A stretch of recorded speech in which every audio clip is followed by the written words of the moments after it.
अस्सलामुअलैकुम students, welcome back. आज हमारा एक नया टॉपिक है, बहुत ही इंटरेस्टिंग सा, इलेक्ट्रॉनिक कॉन्फ़िगरेशन।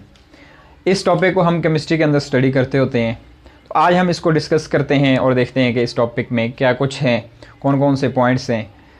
तो इलेक्ट्रॉनिक कॉन्फ़िगरेशन, केमिस्ट्री के अंदर आपने पढ़ा होगा कि जो इलेक्ट्रॉन्स होते हैं, बेसिकली एक एटम के अंदर जो मेन उसके पार्ट्स होते हैं, इलेक्ट्रॉन्स, प्रोटॉन्स और न्यूट्रॉन्स होते हैं। तो आज हम डिस्कस करते हैं कि इलेक्ट्रॉन्स जो हैं ना, वो एटम्स के अंदर कहाँ पे मौजूद होते हैं, उनकी क्या तरतीब होती है। तो हमने ये भी पढ़ा हुआ है, ये भी सुना हुआ है कि जो इलेक्ट्रॉन्स होते हैं वो एटम के इर्द गिर्द जो शेल्स होते हैं उनके अंदर प्रेजेंट होते हैं और वो इनके इर्द गिर्द गर्दिश कर रहे होते हैं उनके ऑर्बिट्स के अंदर। उनको ऑर्बिट्स भी कहते हैं और शेल भी कहते हैं। तो इस टॉपिक के अंदर हम देखेंगे कि इलेक्ट्रॉन्स को एक एटम के शेल के अंदर या ऑर्बिट्स के अंदर किस तरह से तरतीब दी जाती है। तो देखते हैं इलेक्ट्रॉनिक कॉन्फ़िगरेशन। इलेक्ट्रॉनिक का मतलब होता है स्टूडेंट्स इलेक्ट्रॉन्स आपको पता है नेगेटिव चार्ज होते हैं, उनके ऊपर नेगेटिव चार्ज होता है। कॉन्फ़िगरेशन का मतलब होता है तरतीब देना, कि वो शेल के अंदर या ऑर्बिट्स के अंदर उनको किस तरतीब से जो है वो रखा जाता है। किसी भी एटम का जो सेंट्रल पार्ट होता है, सेंट्रल पार्ट वो उसका न्यूक्लियस कहलाता है, जो कि एक बल्क मॉलिक्यूल होता है, स्फेयर शेप में होता है। और इस न्यूक्लियस के अंदर प्रोटॉन्स प्रेजेंट होते हैं जो कि पॉजिटिव जो चार्ज रखते हैं अपने पास। और इस न्यूक्लियस के इर्द गिर्द जो है वो ऑर्बिट्स प्रेजेंट होते हैं। ऑर्बिट्स ये सर्कुलर शेप में होते हैं ऑर्बिट्स, या इनको हम शेल का नाम भी देते हैं। तो ये जो ऑर्बिट्स होते हैं या शेल होते हैं, इलेक्ट्रॉन्स इन ऑर्बिट्स के ऊपर प्रेजेंट होते हैं और ये गर्दिश कर रहे होते हैं न्यूक्लियस के इर्द गिर्द। तो होता क्या है प्रोटॉन पॉजिटिव चार्ज होते हैं न्यूक्लियस के अंदर और इलेक्ट्रॉन जो है वो नेगेटिव चार्ज होते हैं ऑर्बिट्स के ऊपर।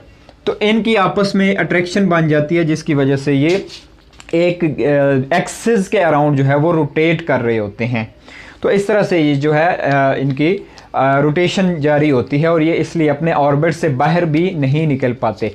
लेकिन हमने यहाँ पे डिस्कस करना है इलेक्ट्रॉनिक कॉन्फ़िगरेशन को, कि इलेक्ट्रॉन्स जो है ना वो किस तरह से हमने कॉन्फ़िगरेट करने होते हैं। तो मैं किसी एक एटम की एग्जांपल ले लूँगा। जैसे कि मैं एग्जांपल लेता हूँ स्टूडेंट्स सोडियम की। सोडियम का सिंबल होता है Na और इसके इलेक्ट्रॉन जो होते हैं वो 11 होते हैं। नंबर ऑफ इलेक्ट्रॉन और प्रोटॉन तकरीबन सेम होते हैं मोस्टली। तो इनके जो एटॉमिक नंबर है या electron number, atomic number is equal to proton plus electron होता है। यानी जो प्रोटॉन नंबर होते हैं या इलेक्ट्रॉन नंबर होते हैं वो इसी का एटॉमिक नंबर ही होता है। तो इसकी इलेक्ट्रॉनिक कॉन्फ़िगरेशन कैसे होती है, देखें 11 इलेक्ट्रॉन है, हमने इनको तरतीब देनी है। किस तरह से ये तरतीब में आएंगे। तो जो शेल होते हैं स्टूडेंट्स किसी भी एटम के, वो रिप्रेजेंट होते हैं 1 2 से। शेल को हम 1 2 से रिप्रेजेंट करते हैं और एक शेल के अंदर सब शेल प्रेजेंट होता है। बेसिकली वो एक्चुअली नहीं होता, लेकिन हम इसको सिर्फ स्टडी करते हैं कि इस शेल के अंदर इतने सब शेल हैं और इस तरतीब से जो है इलेक्ट्रॉन उनके अंदर प्रेजेंट होते हैं। तो जो शेल होता है वो 1 2 से रिप्रेजेंट किया जाता है, यानी 1 2 3 4 5 से। और इसके अंदर जो सब शेल होता है वो 4 सब शेल होते हैं students, S P D F। Basically क्या होता है, 1 में जो है ना वो S ही होता है। अब जितने शेल होंगे यानी जितने नंबर ऑफ शेल होंगे उस हिसाब से उनके सब शेल कहलाएंगे। अगर इधर शेल 1 है तो उसका सब शेल भी 1 होगा, यानी नंबर 1 है।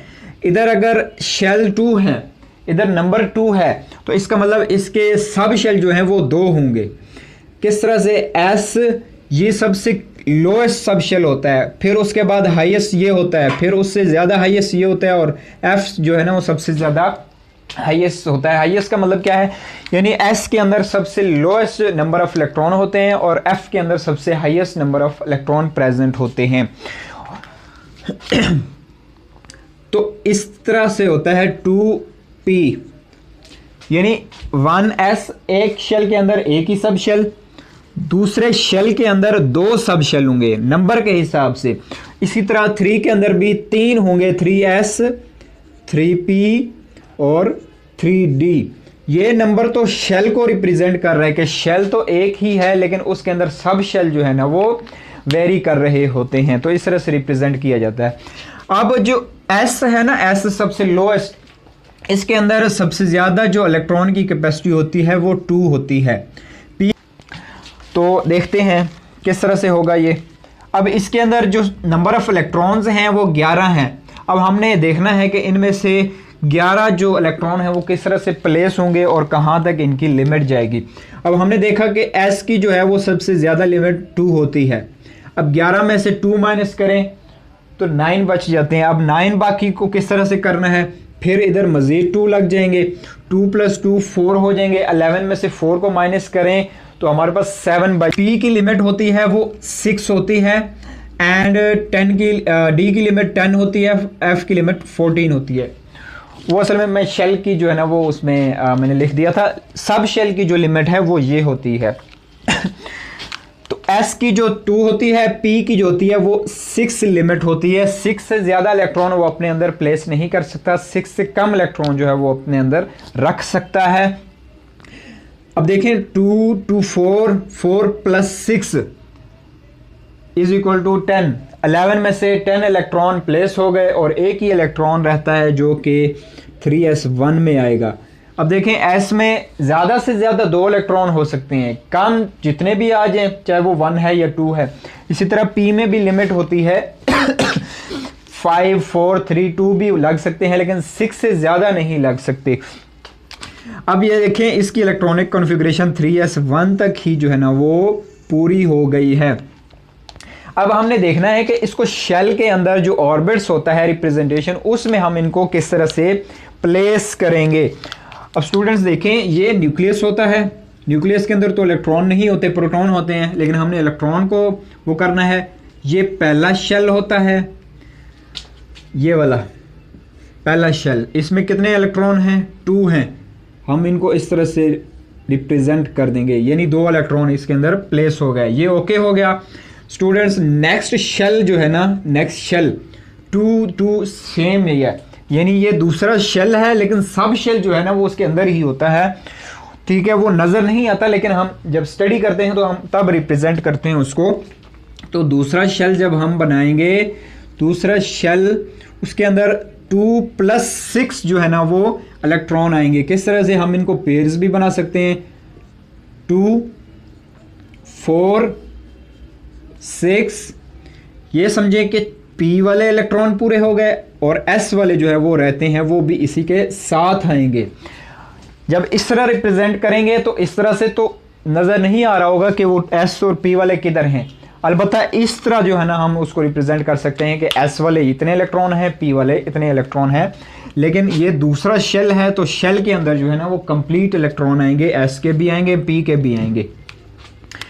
और इसके बाद ये शेल भी कंप्लीट हो गया। इसके बाद थर्ड शेल जो है वो हम उसको रिप्रेजेंट करेंगे। थर्ड शेल के अंदर जो है हमारे पास वो S का एक ही इलेक्ट्रॉन है जिसको हम इस तरह से रिप्रेजेंट कर देंगे। अब स्टूडेंट्स देखें 1 2 2 4 6 8 10 एंड 11। तो सोडियम जो है उसके 11 इलेक्ट्रॉन्स की हमने कन्फिगुरेशन कर दी है। तो इस तरह से जो है ना हम इलेक्ट्रॉनिक कॉन्फ़िगरेशन करते हैं, इलेक्ट्रॉन्स को जो है ना वो प्लेस करते हैं शेल के अंदर भी, सब शेल के अंदर भी, किसी भी एटम की हो सकती है। तो मज़ीद आप एटम ले लें पीरियोडिक टेबल से, उनकी आप प्रैक्टिस करें तो आपको जो है ना वो क्लियर हो जाएगा। जैसे नाइट्रोजन है, ऑक्सीजन है, क्लोरीन है, इसी तरह से आप पहले आप इस तरह से कन्फिगरेट करेंगे, फिर उसके बाद आपको समझ आएगी कि इस तरह आप यहाँ से देख के जो है ना इसको शेल के अंदर प्लेस कर देंगे। आप डायरेक्ट इसकी प्लेस करेंगे तो समझ नहीं आएगी, आप प्रैक्टिस करेंगे तो फिर आपको जो है ना ये समझ आ जाएगी। तो उम्मीद करता हूँ स्टूडेंट्स आपको समझ आ गई होगी। तो इंशाल्लाह हम नेक्स्ट वीडियो में एक नए टॉपिक के साथ मिलेंगे। आज के लिए इतना ही, अल्लाह हाफिज़।